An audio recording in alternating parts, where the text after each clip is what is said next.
Good morning, Cornerstone. Happy Friday. I've got your verse for the day, something to get you started with. Today we're in the book of Psalms, chapter 30 and verse 11. It says this, "You have turned my mourning into dancing. You've removed my sackcloth and clothed me with joy."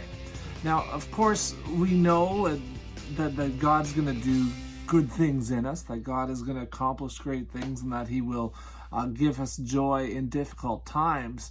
But the one thing kind of implicit in this verse is that there are bad times, that there are times of mourning, times of sadness, times of difficulty. And I think a lot of time we get used to just living in Canada. We get used to living life moving in a steady, smooth direction, that everything just kind of works out. And sometimes even as Christians, as followers of Jesus, we expect that the Lord will look after us and solve everything before it comes our way. And we forget that we live in a fallen world with trouble and evil and difficulty and hardship.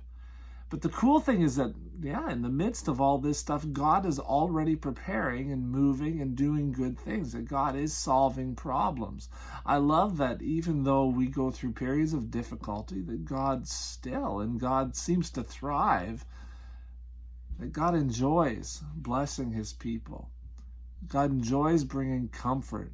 God enjoys swapping out your sadness and turning it around for you. We don't find joy in circumstances. We find joy in Jesus. He'll stand the test of time, and He will prove Himself to be faithful day in and day out. Today, Cornerstone, turn in your fears over COVID-19. Turn in your worries about the future. Turn in the things that you wonder about and the things that you fret about. And let the Lord do a big switcheroo. Let Him switch things up, change things up in your life. The coronavirus will still be there, but you'll be able to walk with a bounce in your step, knowing that God is moving for you, that God is with you, and that you've got nothing to worry about with God on your side. All right, folks, you be well today. We'll check in with you again tomorrow. We've got church on Sunday. Stay tuned. We're going to do a watch party on Facebook to keep us all together. All right, sounds good. Love you guys.